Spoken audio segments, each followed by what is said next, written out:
gentlemen, it is my absolute pleasure to welcome to the Union this evening a stand-up comedian, an actor, an author, and burgeoning political activist, Russell Brand.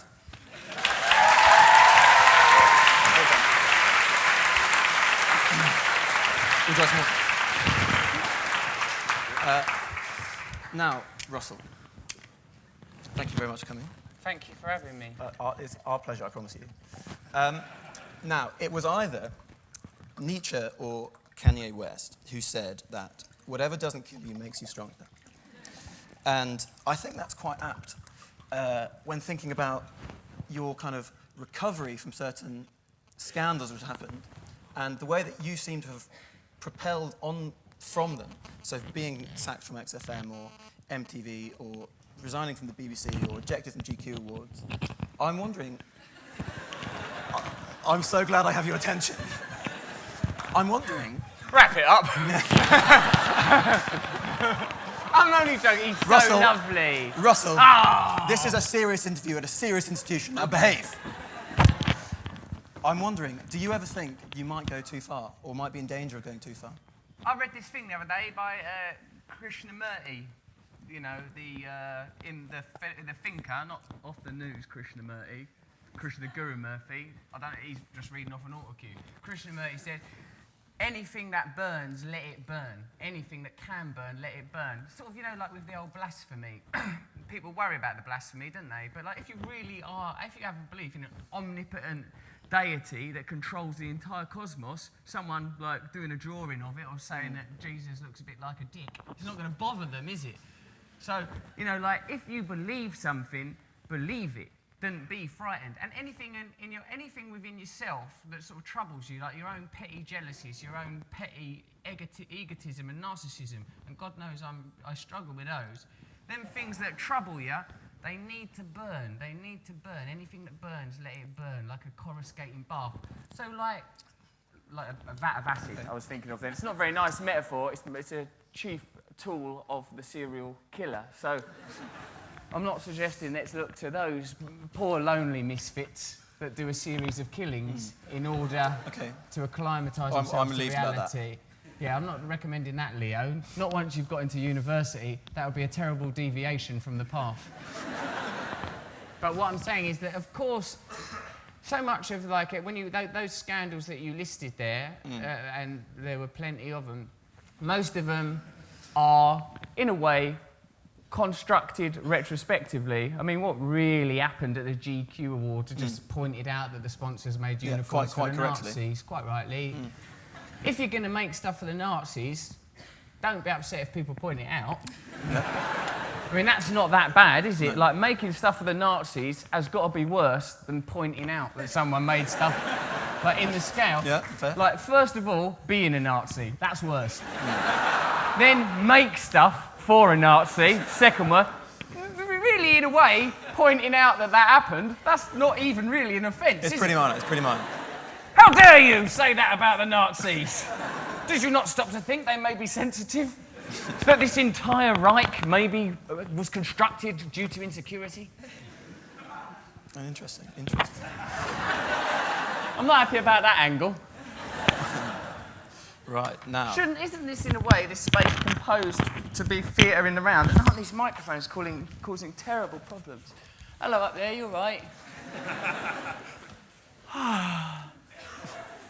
Look how automatically my hands went to my lapels like that. I was you going to see say, how, yeah, you're brushing out. Like this, in my limited understanding of university life, this would happen a lot.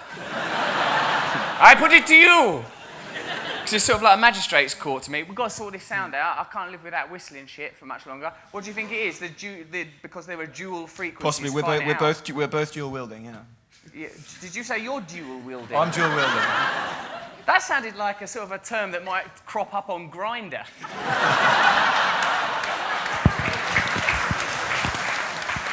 I'm going to come over there, but let's be aware of this buzzing shit. It's doing my nutting. Right, Russell, I read your bookie work in preparation for this interview. Well done. Or the first one. And I was interested to read that when you were younger, you felt an almost pathological desire to be famous, I think. What I'm going to do is I'm going to hold that. It's giving me a lot of shit. Okay. And whoever's on this, who's on your soundboard, they should turn this down. This is too toppy. So whoever's doing it's his first day, the lad. Yeah, it's our first day, first time. What's your name? He's a child. Look how gorgeous he is. What a little idiot. You can come down a little bit on this, I reckon. Maybe just 10%, not too much. Good lad. Okay. Is that better? Go on. Yeah, it's better, isn't it? Because it's topping out a little bit. You can hear the whistle. Go on then. What's your question, darling? Right. Thanks, darling. See, the grinder reference was quite apt. It was.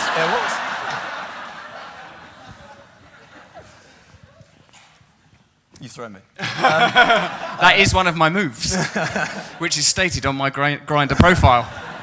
The throw. I recently also heard an interview where you described fame like ashes in my mouth. And I wondered what it was about fame. Why hasn't it lived up to its billing that you gave it when you were younger?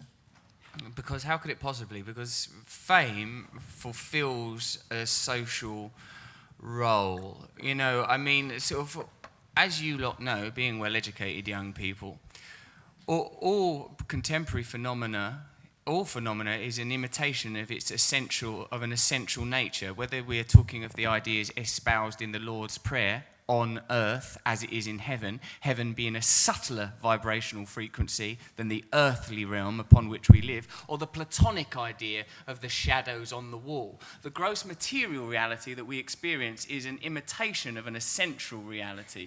We know that even our physical forms are a projection of subtler energetic forces. So fame, the idea of fame, the notional concept of fame as espoused, as experienced through vicariously, or as we read about secondarily, when you experience it, it's always going to be a power imitation of that, because really what it is a blinding white light to distract us, to prevent our consciousness predicating where it all on the advancement of our species, on the unity of all people. It's a way of, I think, hypnotising a population. So when you're just a kid and you see famous people, famous things, you're all kind of, fuck me, that looks brilliant, it looks so exciting, particularly if you live in a very humdrum, dull place. Seems like it could be some sort of solution. But when you experience it, it ain't real. It ain't got any value. Think of the things we crave. Think of the function of desire. In the terms of desire's indigenous function, we are already in paradise. We are already fed. We are already sheltered and clothed. Desire has fulfilled its function. Here we are with roofs above our head, safe in our tribe. This was what desire was designed to do. Now, once all of these things have been fulfilled, they have learned, haven't they, that desire can be perpetually provoked to keep us in a spellbound cyclical relationship with consumerism, keep us docile, passive, conditioned, obedient little prisoners of the system. So fame is one component of this matrix of duplicity which conditions us all, wherever we are in the social scale, wherever we find ourselves. Do you ever wish that you weren't famous, that people didn't stare at you whenever you walk down the street, that you were just a quote-unquote ordinary person? No, they stared at me anyway, mate. At least now it kind of makes sense. I'm all right with it. I kind of knew what I was doing. So what happens is you have to ally yourself, or what I've found is to ally myself with something essential, something beautiful, something valuable. Really, I wanted to get famous for self-fulfillment, for self-gratification, self-aggrandization. Once I experienced those things and found them to be spiritually vacuous, empty, ashes in my mouth, as you quoted, thank you for doing such good research. Now I think, well, what can I do of value? How can I contribute? How can I help? And all of us have a relationship with a higher aspect of ourselves, with the symbology, the semantics we use to describe that may vary, but all of us have an awareness of a higher purpose. So now I'm thinking, well, do something worthwhile.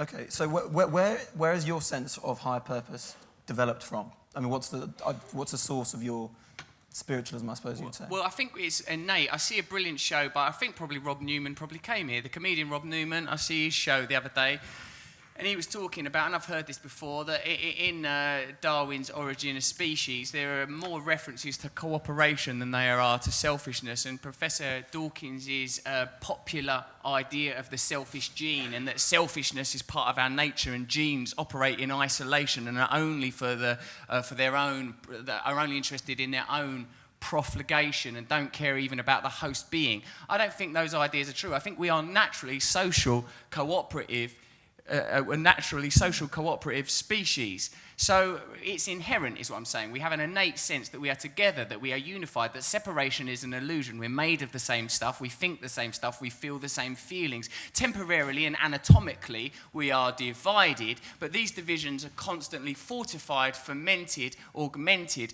to keep us distracted from this true union, and what better place to mention that than the Cambridge Union? So, like, we have to focus on this. Like, so I think as soon as that awakens in you, you have it. Like the last words, in fact, of the Bhagavad Gita, after Krishna's very kindly and at great personal expense explained to Arjuna on the battlefield that, you know, even though he's got to kick off against his brothers and his cousins and all his mates and people he grew up with, that there's no choice, that this is the way that reality is to unfold. He explains it to him. Krishna, loads of lovely stories, brilliant work from Krishna there, one of the great gods. You've got to go with Krishna. Here he is on my arm. Lord of the universe, Lord of all phenomena. Only 70% of the universe is unseen, unknowable, inaccessible to us and our limited, tiny minds. Well, Krishna explains everything to old Arjuna. Then Arjuna's last words, as he finally accepts his destiny, in this instance, to fight, he says, I remember. And don't you think whenever you hear anything, even the things that I'm saying now, some of it you might think, a bit mumbo-jumbo, a bit wordy, a bit bullshit, but a lot of it you might be thinking, I fucking knew that. I knew that already. You know it already. And that's not just collective cultural knowledge. That's not just because you're at the beginning of a great educational journey. It's because truth is truth. We have access to truth. Okay. So it was already in me. And plus I saw something on Blue Peter once. Okay, so if truth is within us, I know that your spirituality informs your politics a great deal. How can the truth which is within us be applied to politics? Well, mate, socialism is Christianity politicized. Like that's like, you know, like all religions are just saying, aren't they, at the end, when you get away from the nitty-gritty and the hullabaloo and the territorial aspects of great faiths and ideologies, they're all more or less saying, we're all one, we're all the same as each other.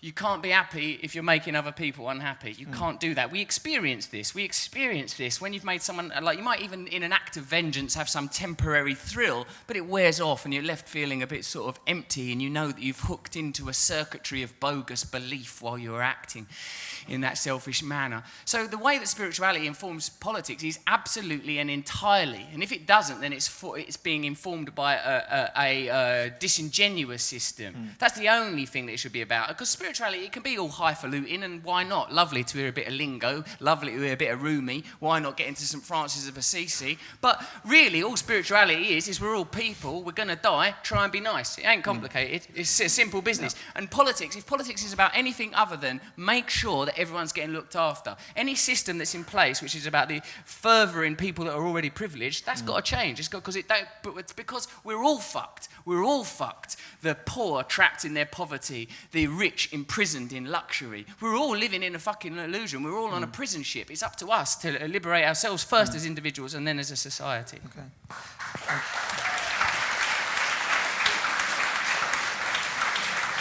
Okay, and so I suppose that from liberation, what we're talking about here is revolution. Yes. I wonder what kind of revolution you envisage. Do you envisage a spark setting something off, or a gradual process, an evolution? It will happen instantaneously. It's happening now. Because, you know, the agricultural revolution, thousands of years, the industrial revolution, hundreds of years, the technological revolution, tens of years, the spiritual revolution, a moment. I think it was it was a Yogananda who said, it don't matter if a cave's been in darkness for 10,000 years. Once the light's on, the light's on. We're all illuminated. We all have access to this. We all have access to this change. The revolution, my personal belief, and I might be wrong, what the fuck do I know? I'm just like, you know, stuff that I saw on History Channel. It's all I'm talking about. No, but like what I reckon is it's got to be peaceful. Occasionally I sort of think, you know, I'll get into a little bit of Che Guevara or the, what's that called? The Mujahideen? What's that word I'm trying to say? Mujahideen. Mujahideen. Am I saying it right? Make sure I look at a white person for that, otherwise, otherwise I'm doing some accidental racism. You there! You look vaguely Muslim. Justify yourself! I'm a Hindu. Same thing. Well, actually, there's a great distinction, and there's been many years. Fuck off!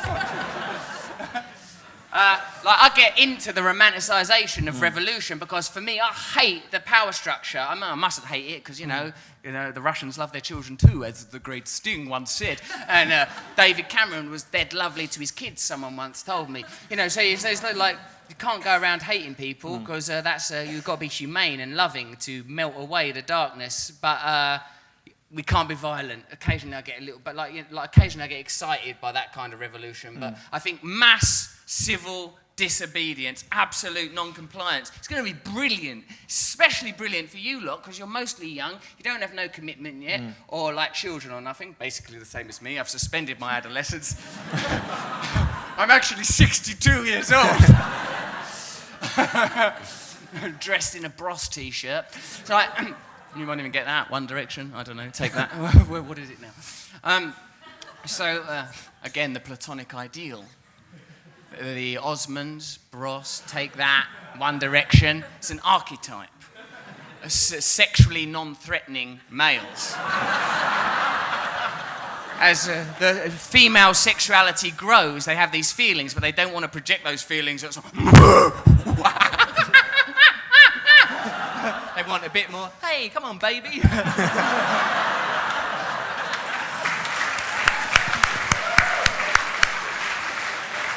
Great, okay. Although I think we can exclude young Harry Styles, who I think is a bit of a character. What was I talking about then, Lee? Disillusionment, politics. Yeah. Oh, that's what I'm going to talk about now. All right, then. Let's go. You're in charge. Brill. That is terrifying. You're all right, mate. That is going on Grindr later. Right, so one of the ways in which you have publicly said that we can be disobedient is to not vote. Yeah.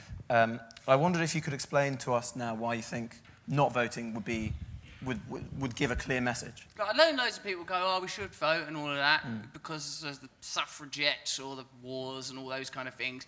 But I don't buy into that shit. I say first, I'm not saying that the suffragettes are throwing yourself in front of the king's horses, troublemakers.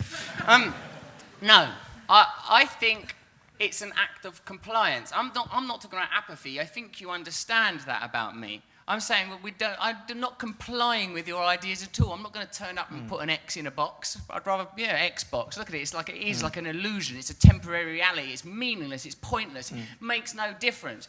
Give us something to vote for, then we'll vote for it. Is there a risk, though, by not voting, your disillusionment looks the same as apathy? Would it be better to go to a ballot box and deface your ballot? No, fuck it. Who cares what they think? Oh, well, we can't tell whether you're apathetic or not. Well, wait till we smash your fucking windows then you'll know. Oh, does this help you to understand which side of the fence we're on? We're torching your parliament. Is that clearer? Right. Now, what do they want? No, we don't have to, they don't set the terms. They don't define the paradigm. We define the paradigm. Well, if you're really interested, you should vote. Fuck you. We're coming for your jobs. We're coming for your jobs. We're running things now. We don't have to do it how they explain it. Look, I'm not talking about apathy. I'm saying give us a system that's truly representative. Give us a system where we are heard. It don't matter who they are. Look, you lot or your parents or whoever voted for Nick Clegg because there will be no tuition fees. Was there some tuition fees, kids? Don't fucking trust them. Don't trust them. Don't vote for them. Don't play. Take your ball back. Have your power back. It's your power anyway.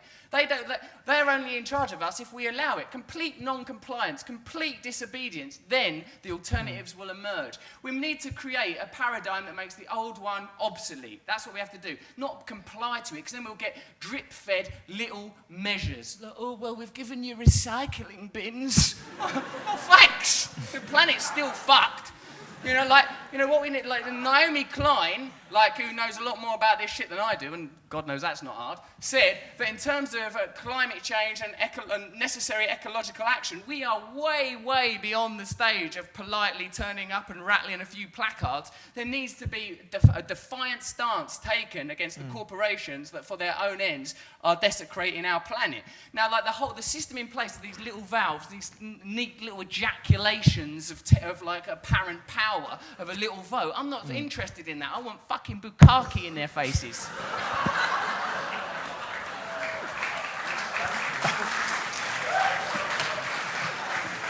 Okay. I'm curious though. Bi-curious? You wish.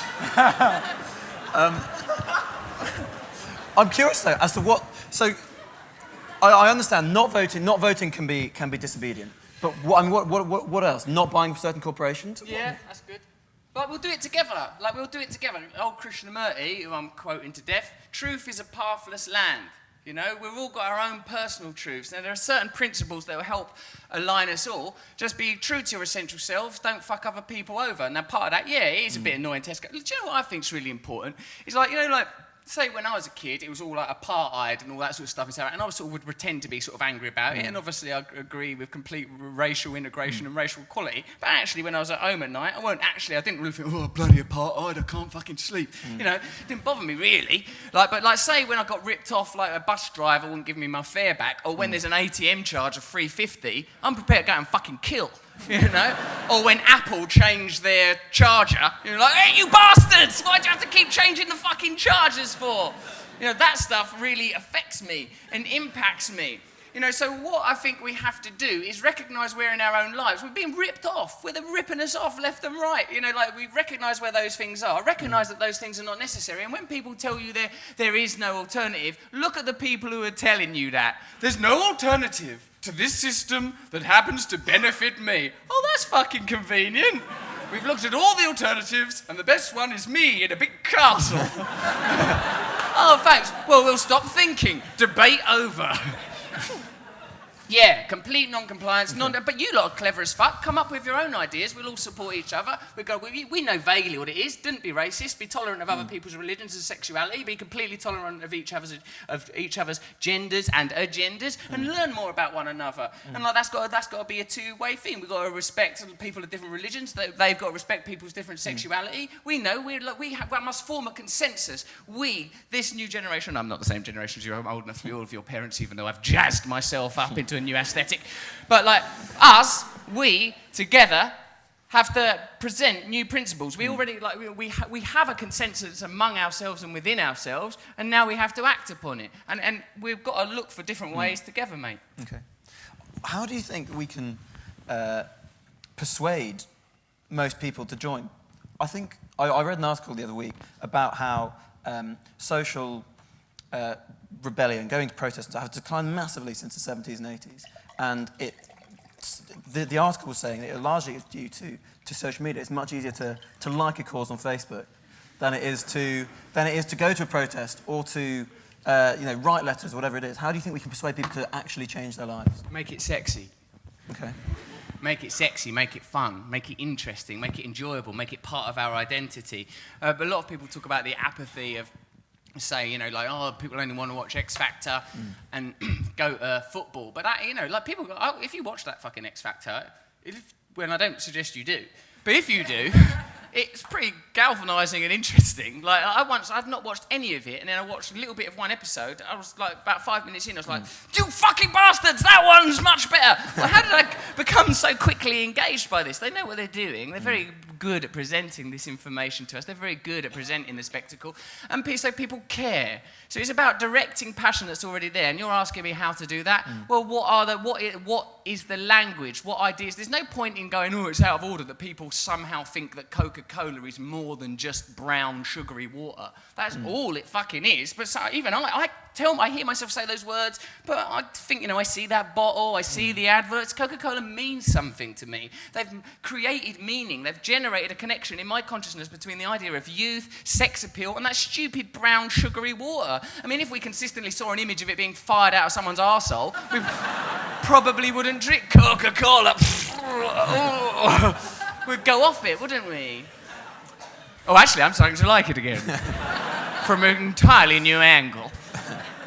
So what we have to do is we have to stimulate these. So we have these tribal inclinations among ourselves, and for the first time in history now, we have a focus because there is an elite so identifiable. I'm not talking when I'm talking about revolution and changing the system and massive redistribution. I'm not talking about 2-car families or even people that are bloody rich. I'm talking about corporations not paying taxes. I'm talking about a government's being representative of the interests of those corporations and not the interests of the people. So don't worry if you're like, hold on a minute, my parents have got a few quid. They're not the fucking problem. That's all right. And I'm not even talking about heavy taxation of, like, you know, sort of people that are earning like a couple $100,000 a year or whatever. What I'm talking about is, like, you know, fucking Philip Green at Topshop, who happy to use the fire service if one of his shops catches fire, happy to use the postal service to distribute his goods, happy to use staff that have been educated in state education systems, but avoids tax. Or what is it, the word you're meant to use? It's not tax avoidance, Evasion. it's tax. No, other way around. Avoid. Is evasion. What I'm basically saying is Philip Green's a cunt.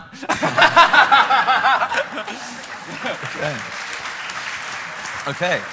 Now, I'm sure more questions about your politics come out of this. Although I like Topshop, it's hard, isn't it? It's tough. So, it's hard. I'm not saying don't expect yourselves to be perfect either. Look, do you know what I mean? I've not come here dressed in, like, you know, sort of sackcloth, have I? Yarn that you've No, it's round the corner. Like, I'm thinking of starting dressing in proper robes and all that soon, and being much more mysterious. Oh, well, Leo. You know, like, much more like that. I'm thinking of doing it soon. Okay. Apparate in. Now, I'm sure more questions about your politics come out in the audience Q&A in a bit, but I want to move on to another kind of side of your interaction with politics, which is when you met the Home Affairs Select Committee on drugs to chat about drug treatment. All right. You became a drug addict at quite a young age because you said that it was a mechanism to deal with alienation that you felt. Yeah. And I wondered, because a lot of talk is about drug treatment and, you know, the debate between abstinence-based programs or methadone-based programs. I wonder if you agree that prevention is better than cure, and what you think would have helped you or prevented you from becoming an addict in the first place before we talk about treatment. I don't know, mate, really. I think that 10% of the people in this room will have the same proclivity as I have to become drug addicts. So, like, you'll notice it among one another that you'll go. Because I'm not against people taking drugs. I think drugs should be made completely legal and regulated. Okay. You know, some people can. I've seen people use heroin recreationally, crack recreationally. You know, like, and in a way, I think people's personal freedoms, if they're not impeding on others, is not the business of the state. Yeah. Now, but like for me, the reason I got into it is because I felt alienated, I felt lonely, I felt sad inside, I felt like there was kind of these things are all interconnected. They don't exist in isolation. How can it? How could anything exist in isolation? I felt like what I felt was like this culture ain't serving me. I'm lonely. I feel all sad. I felt an emptiness, a pang in me. And these are not economic problem. Economic situations obviously exacerbate it. Yeah. Political situations exacerbate it. But for me, at least, it was a personal problem. I just couldn't cope with being alive. I needed to take drugs. The only thing that could have prevented me would be an awareness that through the society of other people and through a kind of spiritual program that there is a potential to alleviate the kind of tensions that lead to drug addiction. So anyone that has got a drug problem, what you need to do is find other people that have had drug problems and now live without drugs. Did drugs ever really fill the void at any point? Yeah, sometimes, mate. Like, God, the first time I took heroin, it was blissful experience, so beautiful, laying down, so comfortable, it's so peaceful. That's the hard thing about not taking drugs no more, is on some, like, you have to fuck it off, you know, like, you have to, however much I recognise that my life is better now, that my mother's life is better now, that I can do things. I wouldn't be able to do this if I was on drugs. It would be a very different performance, very erratic, unreliable, involve some micturation, masturbation, none of the good Asians. But still, I've got to give up that feeling, you know, that you have to let go of that feeling of the gouch, the nodding out, the moment where your consciousness entirely yields. Now, what does that suggest to me is that people and drug addicts particularly, are in the pursuit of that spiritual comfort that we all crave, the acknowledgement that the citadel of the self isn't real, that it can never be enough, that self-satisfaction can never, ever be truly fulfilling. Drug addiction for me was a sort of a rational thing to do because it creates a sort of template for living that's quite helpful. You know, you like imagine this. Like all of us have this sense that we are unfulfilled, that we've been lied to, that we've been tricked, that there's something just beyond our reach, just beyond our capacity that would make life better. Is it, you know, if I could only have those shoes, if I could only have that girl, if I could only get this degree, then finally everything will be okay. Now, drug addiction is beautiful at fulfilling that because, you know, some drugs you become physically addicted to them. So then you feel like nervous when you don't get the drug and then you take it and you feel better. So it appeals to a pre-existing paradigm. But you know, that's why it's so seductive. And I think the sort of the criminalization around it, the policy around it is really about criminalizing a sort of a percentage of the population that in a post-industrial age where there is no manufacturing industry are sort of fucking irrelevant. You might as well put them in privatized prisons. Okay. Someone there has just sort of tacitly admitted to being a drug addict. And I suggest that after the show we arrest him. I'm assuming it's a boy. It's quite an aggressive clap for a woman. I was interested to hear your use of the present tense. I am an addict, not I was an addict water. I was wondering, at what point would you class yourself as having recovered, if ever? No, it's a continual process, okay. Leo. You know, as like, you got to live in the moment anyway, with whatever you're doing, haven't you? I mean, let's not get all caught up in animalistic concepts like past, future, present. They're not real ideas. Just deal with the reality that's in front of you. At this moment, we are in this room. We don't know what's going on outside of this space, do we? Schrodinger-like. Where's that Schrodinger putting that cat in a box? What's his angle? Leave it alone. Anyway, all that's real to any of us now is the moment. So, in this moment, I one day at a time stay off drugs through, talking to other people that've got drug problems and spiritual things. Now, did these questions get given to you by the BBC crew? Because I'm beginning to think that they did. Absolutely not. These are your natural questions? Yeah, or are you some sort of junkie? Well, I'll talk Not to with you. that I'll talk to you lovely after.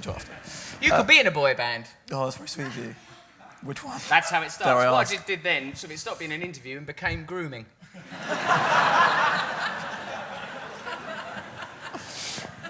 Grooming. What an unpleasant term to have been coughed up into our lexicon that was. Russell, I feel like I'm quite well groomed already. You certainly are, my boy. That's part of the problem.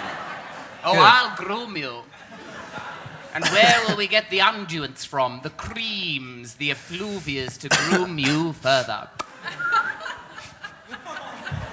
Horrible joke. Disgusting. You lot will admit... Well, no, you got the best view in the house, actually, of that one. I feel quite violated. You ain't seen nothing yet, kid. Now, Russell, I want to talk to you a bit more about abstinence-based programs. Oh, bloody hell. Do you not want to? Like, what would you like to chat about? How many questions you got left? Like, Oh, look at him. He's flipping through his little iPad. yeah, I know. No, whatever you want. Whatever you want. And Yeah. then we've got to let everyone else talk. Yeah, absolutely. Selfish little bastard. Okay. Perhaps last. I've got two more. What's all these shields? They're all the crest of the different colleges in Cambridge. Which one are you? That one up there. What is it? Fitz. What is your crest, though? Like them couple of swans? They're four. I think they're 4 lines actually. And then. What? Oh, 4 lines there above this sort of Croatian shirt thing. Often Yeah. associated with far-right politics. They're all right, aren't they? Really? Yeah, they're nice. And you lot all come from different ones, huh? Russell, do you want to pick a favourite one, and then someone will know All what right, college it is? yeah. All right, I quite like that one. That's quite good. Shut up, you Harry Potter puffs.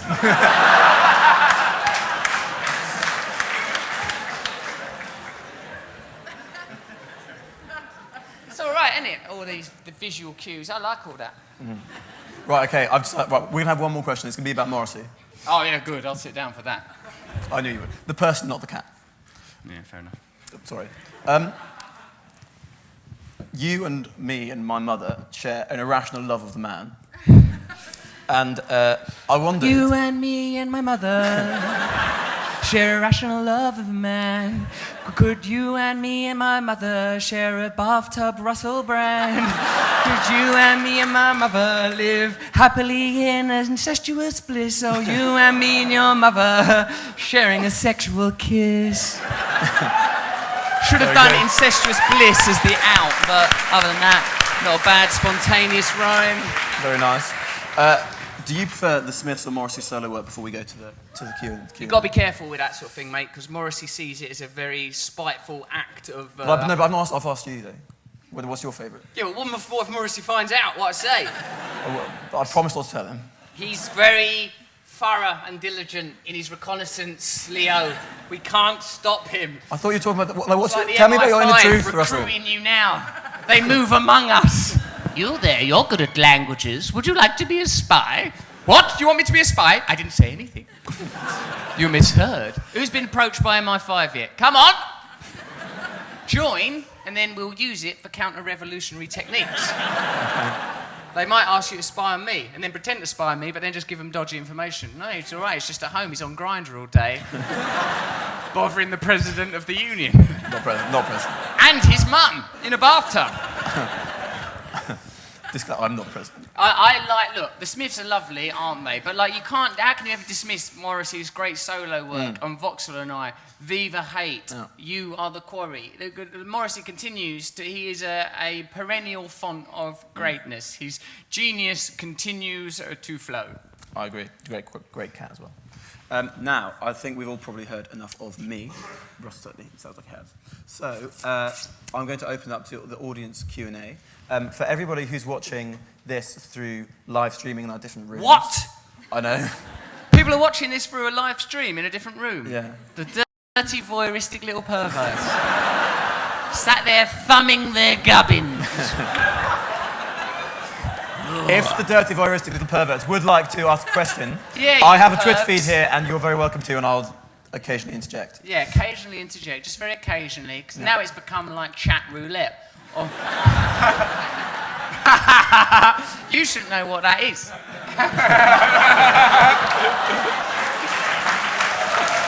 Right, so we have lots of lovely stewards around the room who each have a microphone. I would ask that you wait until the steward gets to you before you ask a question, so everybody in the other rooms can hear you.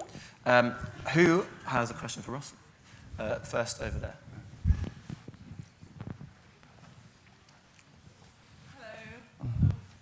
Turned on. Shit, mic. I used to get put in detention at school for dressing up as you and walking around into class. Well done. Fight the power. Yeah, I'm quite a big fan. And here is a letter that I want to give to you.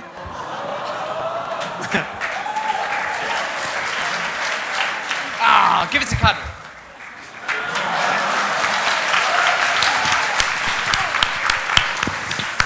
And I've also got a question. Oh, she also has a question. Yeah. No, don't read it. No, don't. Dear Russell, I'm not accustomed to acts of exhibitionism. Quite personal. But on this instance, I'm only joking. Yeah. Put some shoes on, you nut. One of the reasons I feel a connection with you is your relationship with excess. How can we find any boundaries in a world where there is no obvious institution dictating the morality of moderation? How are we going to find... Well, look, I think it probably will balance out across a population. I think if we're going to look for one all-encompassing ideology, a spiritual ideology, that's a big challenge for us. I think we need to find our own personal solutions and have a global ideology that is at least not detrimental to the planet and is built, I suppose, on tolerance and respect. Now, this culture of excess that we have at the moment, in a regard, it is not excessive because what they're attempting to do is redress this sense of loss, this vacancy that we have at our core, because our spiritual needs are not being met. All desire is the inappropriate substitute for the desire to be at one with, in my language, God or to achieve union or a union of consciousness. Depends, how you want to talk about these things. But we feel a pain when we live in isolation, alienation from one another, when we live in conflict from one another, when we need the amelioration of these sort of like consumer tonics to distract us. But how long can a pair of spectacular ankle height snakeskin boots, how long can this be a salve on the pain of the soul? About an hour is usually. I mean, if they're particularly good and it's got a Cuban heel. But what we have to recognise is that we can never purchase externally any true tonic. It's, as we say, an inside job, that these solutions have to be sought out within ourselves. So really it's a personal duty, just to be first of all aware and not to be too hard on ourselves. Like I said, even after my sort of somewhat aggressive 4-letter assault on Philip Green, I'm still quite capable of buying a vintage t-shirt in Topshop if the mood took me. Let's not expect perfection of ourselves at this time, but let's expect progress. Let's try and head in the same direction together. If you sort of think, I'm eating too much cake or taking too much drugs or buying too much stuff as a result of some loneliness or sense of loss within me, then address that. Because it's, the reason that these myths such as Sisyphus exist is because, you can never fulfill yourself by, day after day pushing that rock up the hill, which I believe is what Sisyphus was doing. Every day, push a rock up the hill. What am I doing tomorrow? Is it a day off? Some more rock up the hill, I'm afraid. Oh, bloody hell, that's what I've done yesterday. I know, are you beginning to feel the pang?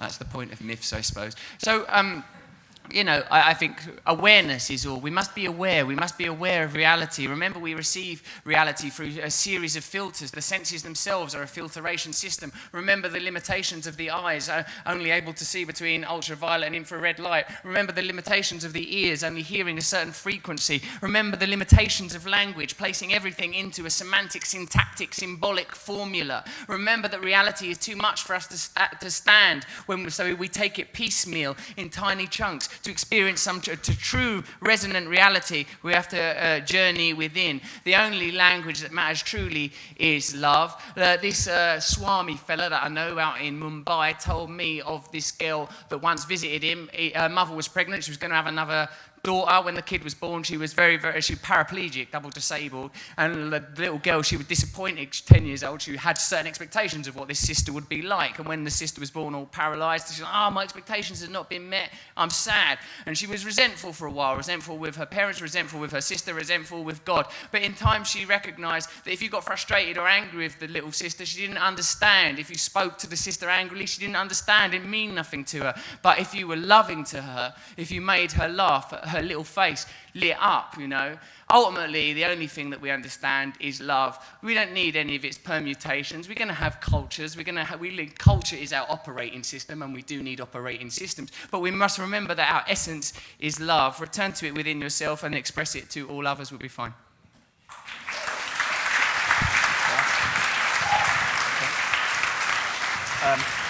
Can we go there? In the second row, please. Hi. As a politics student, I was extremely excited by most of the stuff you were saying to Paxman and elsewhere on the TV when I watched it. And you're talking about how people you think will soon stop being apathetic and realise that there's this elite who are taking all the money and power. But the way I see it is, when they're not apathetic, surely there'll be some guy who might spring up, maybe you or maybe someone else I don't know, who'll be like, right, I'll do all this change, I'll do it. And then we can vote for them, right? Like, that's the system we've developed. And I'm just quite scared of any revolution that brings a system of government which doesn't involve voting, because they normally haven't gone that well in the past. So I wanted to know what you think about that. I completely agree with you that there is a political elite and it's not being broken down by many people. But you are trying to sort of invigorate passion to people in this room and people elsewhere for politics, which I would like to see happen too. But surely we could vote for it once they've had that sort of spiritual awakening that you talk of. Yeah, that's a really good question, that, mate, and I appreciate that. To a degree, you're right. We do, but like what we need are duplicative and truly representative systems, not sort of like the posture of democracy, the shadow of democracy, but a true democracy. Do you know we have now the technology for sort of true electronic consensus, true democracy, where everybody could vote, perhaps on every single issue. So if a political movement were to, fucking hell. Yeah, this is much more my speed. Like if we had a truly representative political system, then I think that I'd vote for that. It's not like I've got some sort of bizarre kind of instinctive prejudice against the concept of drawing X's. It's more that there ain't nothing to vote for. So yeah, if there's something worth voting for, then vote, but just don't vote within the tiny circumference of nonsense that we're currently offered. That's all I'm saying. Cool.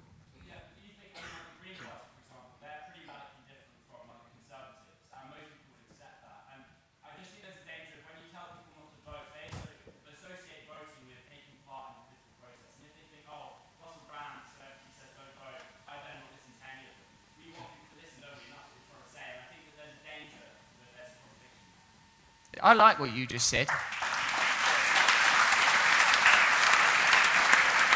But, and you're right, like the Green Party, for example, has like a lot of really good policies. I sort of broadly agree with loads of things that they're saying, but they still exist within this paradigm. Caroline Lucas is in Parliament now, and I don't know. I mean, it's sort of like, what I'm suggesting, mate, is that we oughtn't be satisfied with some diluted version of democracy, that we're entitled to more. It's not like I'm not saying just a churlishly look out of the window no matter what's happening. I'm saying attune yourself to truth, attune yourself to the moment, to recognise when change begins. Like, oh fuck, this is it, right? Okay, this is a genuine opportunity for us to participate in something worthwhile. I'm not saying fuck everything up. I'm saying let's create our own power. Let's generate our own system. You are now, they're nearly dead. It's you now. This is where the power is already. And the fact that you're sort of talking in those terms, I wouldn't I've met sort of politicians like Caroline Lucas, like Tom Watson. You meet how you have good teachers when you're at school, or sometimes you meet a nice policeman. It's not like they're all absolutely categorically cunts. It's just that they mostly are, so you're best off ignoring them. So you've got what's your name again, mate? Harry. So what I'm saying is that we need a truly representative democracy. The Green Party has been in existence for some time now, and if the solution to the problem was the Green Party, we wouldn't have a fucking problem. So what we need is an alternative, and this alternative will come first of all from recognising that the current system isn't doing what it's claiming to do, which is serving us. Now, once we've acknowledged that, then there is a responsibility upon all of us to create an alternative. But we've got to make sure that it's very conscientious and very real and very, very inclusive. And it doesn't go through a system of filtration of parliamentary democracy which is designed to sustain the current power structure. Be under no illusions. It's there to sustain itself. That's its primary objective. It's not representative of the people. The famous quote, if voting changed anything, they'd abolish it, holds deeply true. So what we need to do is I'm not suggesting that be apathetic at all costs. I'm saying recognise your power. And indeed, there's not like we disregard everything that the fucking Green Party stands for. There's loads of stuff in that will be incorporated. This is something that is developing, that includes all of us. Ari's ideas are as valid as mine. I've not got a dogma. I don't give a fuck. I'll strap Simtex to myself and kill anyone who votes. I'm saying let's all of us work it out together. So thank you for them suggestions, mate. Okay. Really lovely. Okay. We'll start from the second row, please. Do we have a microphone? Perhaps we don't. I think I took it. In a way, I sort of stockpiled all of our resources. I've got several microphones. I need them all. Hi, yeah, I thought what you said about fame was really, really interesting. And I'd just like to know what you think about the whole concept of Hollywood, because obviously it's been something you've been involved in the past, but how does it fit into your vision, that whole world?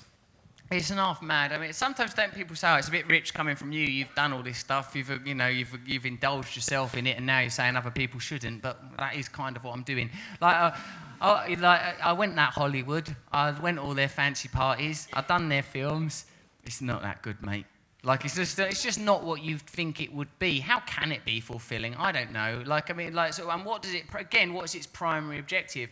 like Harry was saying about like sort of politics, there's sort of, you know, there's valuable elements to it. I mean, I'm not suggesting that Gravity in a good film or whatever. I'm just saying that broadly speaking, the machinery of Hollywood has a certain agenda. What corporations own the Hollywood studios? Investigate that for yourselves. I certainly can't be bothered, but I wouldn't mind betting that their interests are capitalist interests. They're not about, hey, how can we provide inspiring entertainment to the people so they rise up? You know, so like Hollywood is part of that system. I spoke to old Julian Assange, you know him, didn't you? Right, I went round his Ecuadorian embassy and chatted to him, and he couldn't. I said, come and meet me, but you know, he was difficult about it. And I goes, do you believe in conspiracies, that there is some shady, shadowy, global cabal plotting stuff, and like, you know? And he said, actually, no. He said, I think that it's like a Mongol horde, all charging in the direction of capitalism and consumerism. So they've got a shared agenda, so they're all heading in the same direction. Hollywood, the CIA, I mean, they work together. The British government, you know, sort of whatever it is that ultimately owns Tesco's, they're all going in the same direction of like, just take as much money from the people as possible. There's no other consideration. The planet's dying, doesn't matter. Much money as humanly possible. There's too much inequality, it's going to cause problems. Doesn't matter. You know, they've got a shared agenda. They have an ideology. They adhere to their ideology. They can be compassionate to one another within that ideology, like, you know, corporate welfare, bankers, bailouts, all that kind of stuff. But they are all part of the same system. I happen to disagree with old Julian Assange. I think there is a shadowy conspiracy. I like it. It's more romantic, more glamorous. Let's get stuck in. Why not? If you create your reality through your own consciousness, create one that you find inspiring.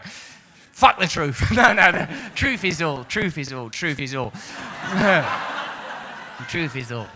But, you know, so like Hollywood, it's all right. You go there, like, I mean, look, no one's going to say, like, the problem is, mate, everyone loves a blowjob. You know, that's, you know, like it's nice to get your dick sucked. It's a nice feeling. But after a while, you sort of think, is this how I'm going to spend my time on planet Earth? Endlessly, perennially sputtering up gubbins from my nuts? Or might there be a God? And like, so after a while, I've decided that there might be. So Hollywood, yeah, all good fun, but ultimately a vacuous, pointless illusion designed to, well, not necessarily designed, but ultimately its purpose is to keep us passive, spellbound, hypnotised, little obedient prisoners. And anything that's that, fuck it off. Okay, now, I'd quite like to go high. Up there, please. Can we please have the girl in the front row? Can we please? Which one? Her that stood up all of a sudden? Yeah, she seems nice, don't she? Do we have a microphone up there? All right. Oh my gosh. Oh, she's got to get a microphone. Yeah. What, someone just left to get that? Let me throw her this one. Oh. I was so excited by that idea that I'd get to throw something and it would almost certainly go wrong.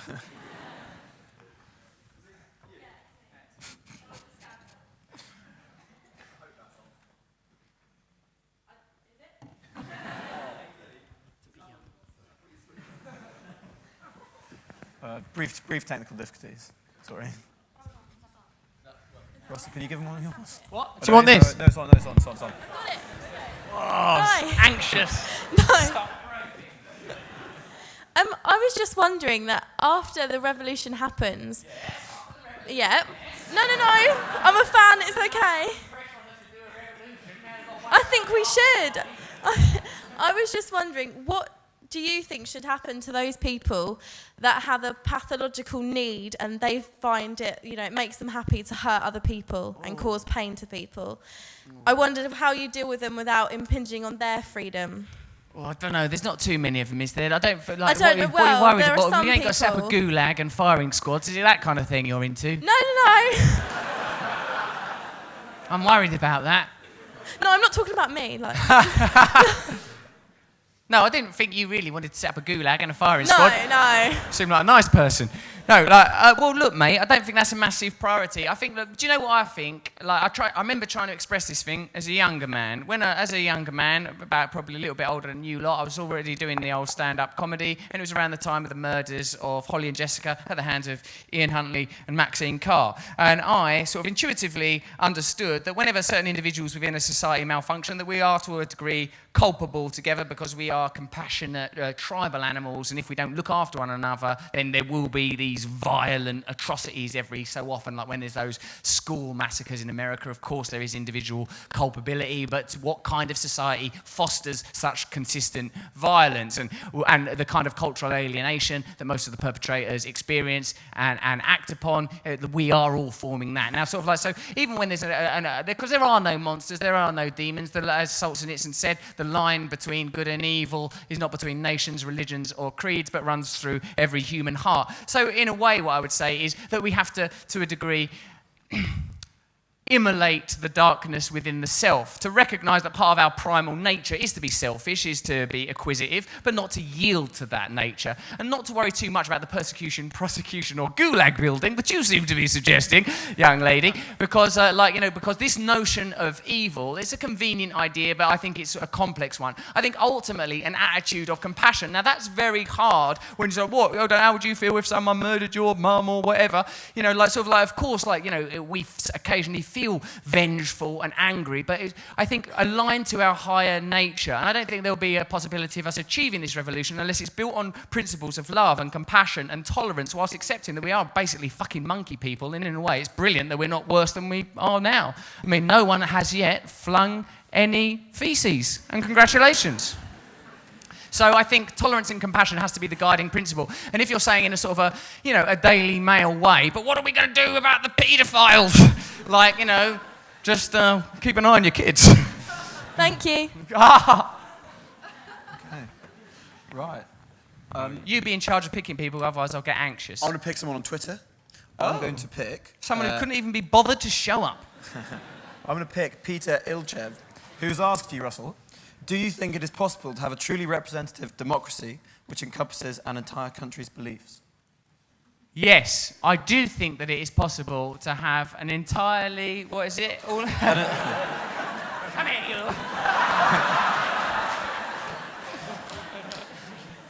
Look, now, inconveniently, I've dropped my microphone on your lap. Now, I'm going to have to get that now. It may seem odd to you that I'm getting it with my teeth.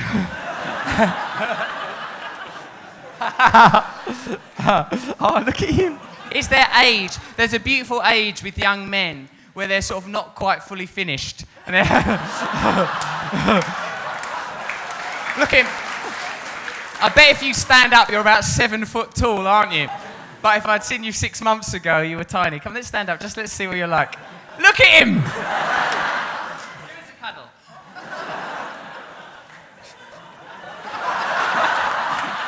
Sit down, that was sexual abuse and I apologise. That shouldn't have happened. Yeah, I do believe it's possible. Let's not be bound constantly by the illusion that there's no alternatives, that we can't do what we want. Of course we fucking can.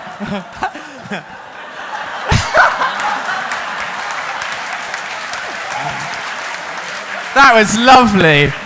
It's like a restoration character. What are you, a Southern Belle? Oh, my me. Well, Mr. Brand, you do flatter me so. I'll meet you on the veranda for some lemonade. What are you, Rhett Butler? Yeah, of course we can have a fucking democracy. How hard is it? If we, say, look, do you know what you need? You need a sort of a global ideology, but then you need a small tribal or Soviet structure. Don't use that word, it's not popular. But where we live in small tribes, about 100, 150, where we're autonomous, except in matters that affect the group, and by the group I mean humanity as a whole. We can live in sort of, say, this unit of us, and there's a few hundred of us, right? We can all live together, make sure that we're all represented, one person, one vote. See, there's a system where voting would be fine, and we're completely autonomous, except in areas where we'd affect other people. So as long as we're going, well, we've decided we want to distribute food like this, and when someone can't work, we're going to look after them in this way. And when someone has a baby, this is where we're going to work out the childcare. This is our system, and if we all agree on it, then we'll do it together. Probably not a 50-50 vote, like a 70% vote, so we have a proper sort of feel feeling of mandate among ourselves. But then if like we as a group decide, hey, why don't we go and take over South America and like get into the cocaine trade, then there would be an ideology that supersedes that. So yes, you can have a democracy, but what you need is sort of like small Soviets within an overriding system. Now, people might say that didn't work in Russia. Well, it didn't, but they didn't do it properly. If you go like they fucked it up. If you don't use something for its intended purpose, it will fuck up. Whether that's wanking over an iPad, it won't swipe as well, and I noticed yours barely moves. Well, what can I say? The nights are cold and lonely. Your iPad, young man, is like it's been glazed in honey. And I suspect it's not honey. Well, I could possibly comment. So, yeah, of course we can have a democracy. Twitter person. That person, in fact, has just demonstrated the capacity of us to communicate en masse by tweeting that fucking thing while they're not even in the room. Why not use the very technology that creates these social networks to create different forms of consensual governmental networks? Of course it's possible and plausible. Now, I'm not the person to set that up. You must have noticed I'm a bit of an idiot. But some of you lot would be able to. Okay, great, thank you. I know I'm marching about a bit, but it's because I have a sort of an awareness of feng shui, and also I'm an entertainer, and I noticed that I was sort of trapped under there, and also that guy kept spitting on me. Can I... Which I liked. That question up there. You please, yeah. Why do you keep selecting people that are up there? What is it with you? I'm trying to spread the questions out. Well, what about this fella? Well, all right, next one. He can do next. All right. Yeah. I'm trying my best here. You're making it I very like difficult. you. Don't make me come and sit on your lap, because I'll do it. Ask this lad. My girlfriend, Giant Bernard, or whatever he's called. What is your name? Oh, I love him. James, you beautiful The boy. microphone's not working. Can you try and speak? You're a vegan, are you? Well, I've got a good suggestion for how you can get some protein, James. So disgusting. What a rude thing to say to that young man. Didn't mean it. I won't do it. Sorry. It's a weird thing. Right, okay, what's the person up here saying? Right, I think... The mic is working, but I have a really loud voice, so it's Yeah, go on, baby. disappointing. Because you were powerful. No. You have my attention, We do? mate. Yeah, we do. Okay, we got a mic. So, low as I am to drive you away from very, very good rhetoric, which is great, but just talking about practicalities, you're talking about... Don't make me talk about practicalities. Look how I'm dressed. It's fucking January. Representative democracy, all very Rousseau, very social contract, but if you actually look at the idea of kind of general will, it's really difficult to make happen. Are you advocating, you said, oh, well, we've got a system where everybody could vote on every issue. Now, I have other shit to do in my life. I mean, vote then. But like, are you saying that there should be referendums on every single social issue, that we should farm every? what's the point of having governments and politicians? Are you expecting everyone what is to? the point? What is the fucking But point? are you expecting everyone to be administrate knowledgeable enough about every area of life that they're kind of? Are you suggesting that we all? I think we should need be able to an vote on informed, educated electorate. Jury systems is a possibility, but I think a broader democracy and an opening up of power is a good idea. And I think people that say that power should be given to an elite few have probably got reasons for saying that. Now, I'm not saying there wouldn't be complications. Loads of things that are difficult to do ought be done. It's very difficult to get a woman to climax, but I never, ever stop trying. You know, and so, mate, what I think is, yeah, I appreciate what you're saying. Of course there'll be complications, but we must be bold. It's not like, you know, and I'm sure there will be to a degree compromise, but not the galling compromise that we live under now, where people are exploited, where it's a stain on our collective humanity to see such, the poverty that we endure now. I went to Africa with comic relief, basically, so that I would look nice. And when I got there, oh my God, I went to this rubbish dump in Kenya, the Kiberian slums. Honestly, it is a disgrace to our species. Now, whatever this system purports to do, it does that. Within weeks, I was at a fashion show in Paris, quite a good one, actually. It was that bloke who suddenly then went Nazi and ruined it. Like, Galliano. So I went, you know, and I thought, how can it be? How can this be happening on one little ball in infinite space? Look, the price is so high. The stakes are so high. We are literally talking about the survival of our planet and its population. We can't, it's a bit too hard to set up electronic democracy. Or that might not be the bloody answer. I think it was Harry's idea, you bloody fool. Like, you know. But what we have to do is we must be intrepid. We must be bold. We must look for solutions. And those solutions have to regard our planet as the priority and its people immediately after that. That we need a more holistic and inclusive ideology. That's all I'm suggesting, mate. Not one where where pollution isn't considered a priority, where galling poverty isn't considered a priority. Would you run for Parliament? What kind of a parliament is it, and why do I have to run? Can't I sort of meander? I'll saunter for office. No? Well, I mean, because Eddie Izzard running for Mayor of London, would you consider running? Comedians turn politicians? Well, let's see, shall we? Let's see what happens. But I think first of all we need a proper ideology, and we all need to have a consensus among ourselves. And we need to know before I'm going to sort of turn "don't ever vote" to "vote for me." Let's make sure. Let's make sure we know what we're voting for. And thank you for raising that brilliant point. It's good, isn't it? It gives us a little chance to do a bit of thinking. No, definitely this chap's good. Oh, finally! Oh, he's allowed to speak now, is he? Oh, I changed my mind. Fucking hell, sit back down. You've got good instincts, he's a nutter. Well, I actually noticed that you have a tattoo on your arm which actually represents my name. Like What, this Krishna no. or Ganesh? Ganesh. So my name is Vinayak, that's his second name. Brilliant. This is predestined. You and I are going to get on fine. So that's actually my question. I mean, I noticed a lot of Hindu tattoos over there, and along with that thread.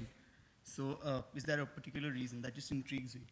Yeah, what's your name again? Vinayak. Vinayak. I'll tell you what it is, mate. That Joseph Campbell, the cultural mythologist and anthropologist, he said that all of the problems in our society are as a result of us not having a binding mythology. We don't have something like a shared unifying myth that can bring us together. He also says, Joseph Campbell, all religions are true in that the metaphor is true. Now, the reason I like the old Hinduism, because there's a lot of stuff in the Upanishads and the Bhagavad Gita that are sort of really kind of incredibly prescient, not just from a theological perspective as one would anticipate, but also that seem to predict ideas that are now becoming popularized through quantum physics around the idea of oneness. If two electrons are acting in complete harmony, galaxies apart, isn't it possible that there is some invisible connection? Isn't it possible that there are invisible threads between us? And the Bhagavad Gita talks of these kind of ideas. The reason I like the pantheism is because I think it acknowledges the divine nature that we all share. So, and Joseph Campbell, I admire him. He says that we've become beholden to these dead desert ideologies of Christianity, Judaism, and Islam, are ideas that were designed for a population that lived in deserts. Now, of course, within all of those faiths, there's esoteric and brilliant ideas, Sufism within Islam, and aspects of Christianity that are fucking well cool, and Judaism, I presume, as well. But I don't know much about religions. The reason I like Hinduism is because of Joseph Campbell, because I think Joseph Campbell, pretty well known. I think he's an underrated thinker, because what he's interested in is these unifying ideas, how mythologies throughout the world are trying to tell us the same stories, that there is a universal code, the same way as we have a propensity seemingly genetic for language, we have a propensity for certain myths, ideas, and stories. And if we acknowledge that there is a consistency and a certain degree of similarity between these myths, how can we then not acknowledge the similarities between us, the people that tell these stories? Now, I think that we are defined to a degree, our species, by the stories we tell ourselves about ourselves. And at this time, at this juncture, at this point of change and transition, we have to be responsible with the kind of stories that we tell. We don't have the luxury, the privilege anymore of saying, oh, well, things aren't that bad, or oh, I'm all right, Jack, pull the ladder up, or probably alternatives wouldn't work. What we have to do, what we have an obligation to do, and none more than you, is an obligation to find that alternative and to ensure that it works, to use your will, to use your power, to align yourselves with the great ideas that you have access to use this education that you are receiving to bring about ideas now that can benefit not just you, but benefit all of us. I got that last bit from Rocky IV. Yeah. Right. I think, I'm very sorry to say that I think we only have time for one more question. So could it be quite sycophantic? Oh, how can you say no to her? Well, I mean, we could say no. We could say no. She's shouting from the back of the room. It was such a power trip, though. Leo, you have gone on a power trip. All right, yeah, okay. Oh, he's off it again. No. If anything, a device that makes your voice quieter. So you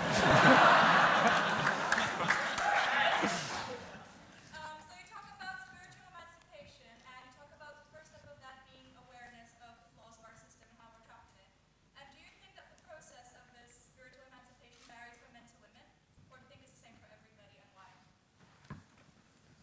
What's this about? What about women?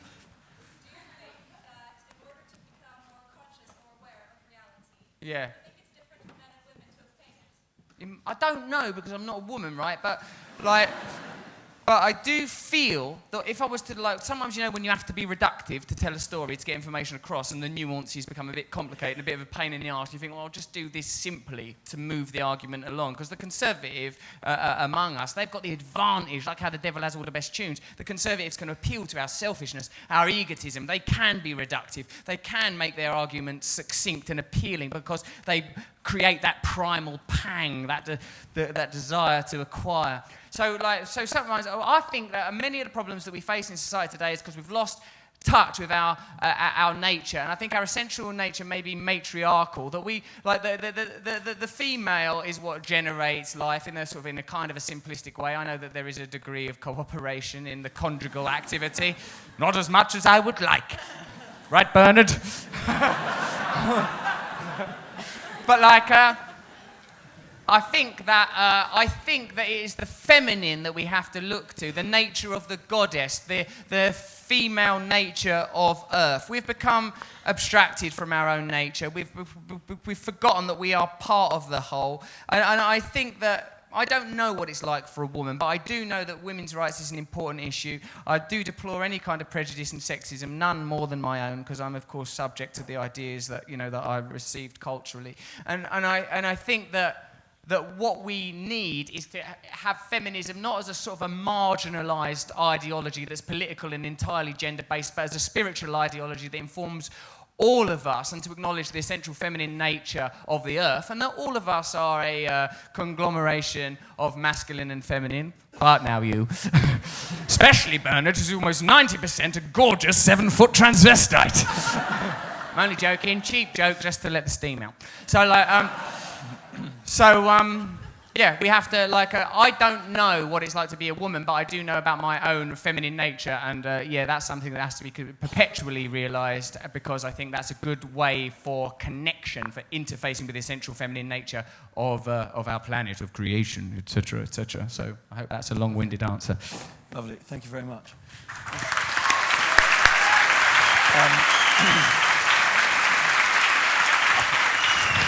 Now,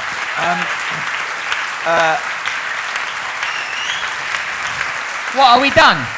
I've got one thing to say. Yes, darling. I've been asked to briefly tell you about what else is happening this week. We're having AC Grayling, the philosopher, come at 2 p.m.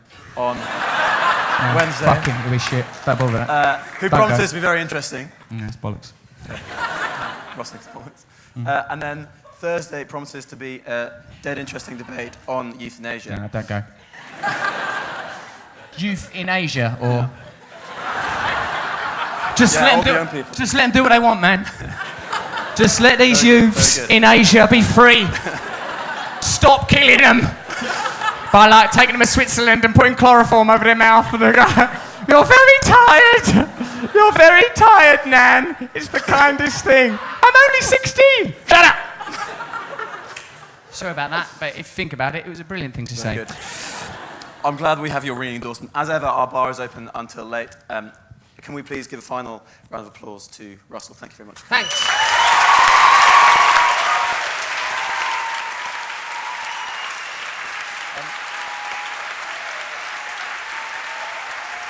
Well done, Leo and all. Round of applause for Leo. It's his first one. Well done. Well done to everyone who's organised the event. Fantastic. Especially the lad on sound. My God, he was good. And well done, all of you. Thanks for your excellent questions. Thank you for participating in our continuing education. Well done, all of you. Cheers. Thanks very much. Come on.